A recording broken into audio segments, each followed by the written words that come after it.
তোকে তো আমি আজকে ছাড়বো না। তোমাদেরকে এই থাপ্পড় দুইটা আর আগে দেওয়া উচিত ছিল। এই মেকানিকের বাচ্চা, আমাদের গাড়িতে একটু প্রবলেম হয়েছে, একটু দেখে দে তো। মাফ করবেন, আমি মেকানিক না। তো কি হয়েছে, তুই মেকানিক না, তুই তো তোর গাড়িটা ঠিক করতেছিস তাই না? তাই বলছি আমাদের গাড়িটা না নষ্ট হয়ে গেছে, যা গিয়ে ঠিক করে দিয়ে। আসলে আমার গাড়িটা একটু সমস্যা ছিল তো, তাই আমি দেখতেছিলাম। আমাদের গাড়িটা না এতটুকু ডিস্টার্ব দিয়েছে। তুই যেহেতু তোর গাড়িটা ঠিক করতেছিস, তাই আমাদের গাড়িটা গিয়ে ঠিক করে দে, এত কথা না বলে। আপনাদেরকে বললাম তো যে আমি মেকানিক না। একে তোকে বলেছি গাড়িটা ঠিক করে দিতে, তার উপর তুই আবার আমার বড় বোনের সাথে মুখোমুখি তর্ক করতেছিস। তোর সাহস দেখে তো আমি অবাক হয়ে যাচ্ছি। সামান্য একজন মেকানিক হয়ে তোর এত বড় সাহস আসে কই থেকে? আচ্ছা ঠিক আছে, এক কাজ করো, আমার ফোনটা নিয়ে তোমরা একটা মেকানিককে কল করে নাও। এই, তোর কি চোখ নাই না চোখে পাওয়ার নাই? হ্যাঁ, তুই দেখতে পাচ্ছিস না যে আমার হাতে অলরেডি একটা ফোন আছে, আর এই ফোনটা না তোর থেকেও না দামি। আমার যদি কল করতে হয় আমি এই ফোন দিয়ে কল করতে পারবো, কিন্তু কথা হচ্ছে এখন না কথাটা ইগোতে লেগে গেছে।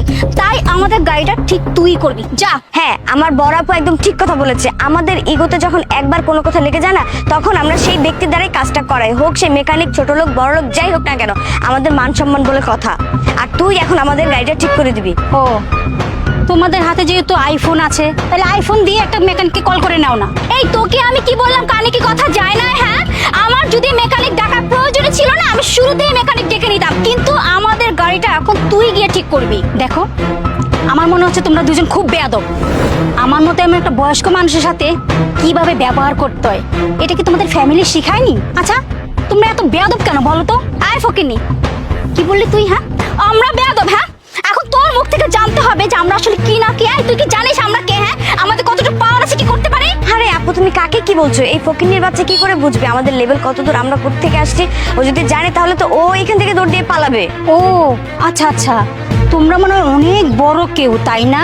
দেখো, আমার পরিচয় জেনে তোমাদের অবস্থা যেন খারাপ না হয়ে যায়। ও তাই নাকি? তোর পাওয়ারের কথা শুনলে আবার আমাদের অবস্থা না খারাপ হয়ে যায়? তাই শুনলি এই ফকিন্নি কি বললো?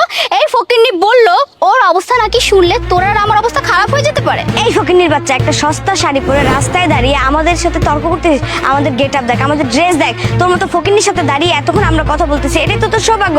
এখন এত কথা না বাড়িয়ে তোর সাথে আর কথা বলে আমরা আমাদের সময় নষ্ট করতে চাই না। এই ফকিন্নি মার্কা শাড়িটা খুলে আমাদের মতো ওয়েস্টার্ন পরবি, আর এই শাড়িটা খুলে এখন গিয়ে আমাদের গাড়িটা পরিষ্কার কর। চল চল। তোর এত বড় সাহস? তুই সামান্য একটা রাস্তার ফকিন্নি হয়ে তুই আমার বোনের গায়ে হাত তুললি? তোকে তো আমি আজকে ছাড়বো না। তোমাদেরকে এই থাপ্পড় দুইটা আর আগে দেওয়া উচিত ছিল। ম্যাম, আপনি এখানে দাঁড়িয়ে কি করছেন? এই, তুমি কাকে ম্যাম বলছো? হ্যাঁ, তুমি দেখতে পাচ্ছ না একটা ফকিন্নির সামনে দাঁড়িয়ে আছে?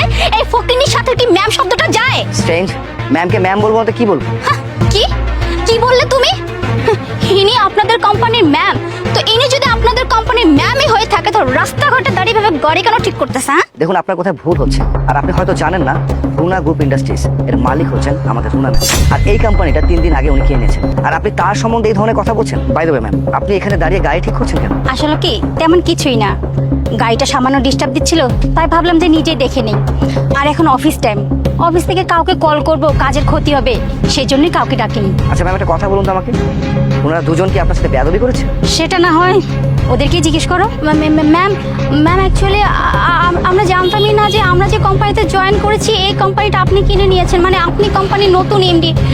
আমরা যদি জানতাম যে আপনি আমাদের কোম্পানির নিউ এমডি, আমরা কখনোই আপনার সাথে এরকম বেয়াদবি করতাম না। ম্যাম প্লিজ প্লিজ ম্যাম, আমাদেরকে ক্ষমা করে দিন। আসলে ম্যাম, আমাদেরকে ক্ষমা করে দিবেন। আমরা আসলে আপনার পোশাক আশাক দেখে ভেবেছিলাম আপনি একজন মেকানিক, আর আজকাল তো মেয়েরা সব ধরনের কাজকামি করে, ওই হিসাবেই আপনাকে আমরা মেকানিক ধরে নিয়ে আপনার সাথে খারাপ ব্যবহার করে ফেলেছি। আমাদেরকে প্লিজ ক্ষমা করে দিবেন, আমাদের জবটা যেন থাকে ম্যাম। আর ম্যাম, কিছুক্ষণ আগে যে আমরা দুজন বললাম না যে আমাদের বাবার অনেক টাকা পয়সা আছে, আমাদের বাবা অনেক বড় বিজনেসম্যান, ইভেন ওই বাড়ি আর কোম্পানি বলেছিলাম আমাদের, অ্যাকচুয়ালি এগুলো আমাদের কিছুই না, আমাদের এমন কিছুই না, জাস্ট আপনার সামনে একটু শো অফ করার জন্য, নিজেদেরকে বড় করার জন্য মিথ্যা কথা বলেছি ম্যাম। প্লিজ ম্যাম, আমাদের জবটার জন্য কিছু না হয় ম্যাম। কাদেরকে মাফ করব?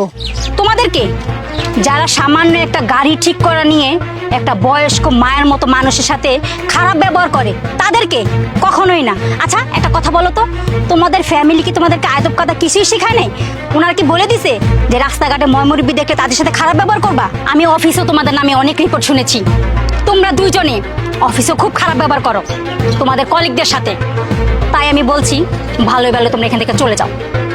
তোমাদের মতো এরকম স্টাফ আমার কোনো প্রয়োজন নেই, কোনো প্রয়োজন নেই। আর আমার অফিসে তো নাই। ম্যাম ম্যাম লাস্টবার বলছি ম্যাম প্লিজ আমাদের জবটা নেবেন না, আমরা অনেক কষ্ট করে এই কোম্পানিতে জবটা নিয়েছি, এখন যদি আপনি জবটা নিয়ে নেন আমরা কি করবো ম্যাম, প্লিজ আমাদের একটা সুযোগ দিন। তোমাদের মতো এরকম বেয়াদব কর্মচারী যদি আমার অফিসে থাকে তাহলে আমার অফিসটাই যেন কবে শেষ হয়ে যাবে। শোনো, ভালোই ভালোই বলছি, তোমরা এখান থেকে চলে যাও, চলে যাও বলছি।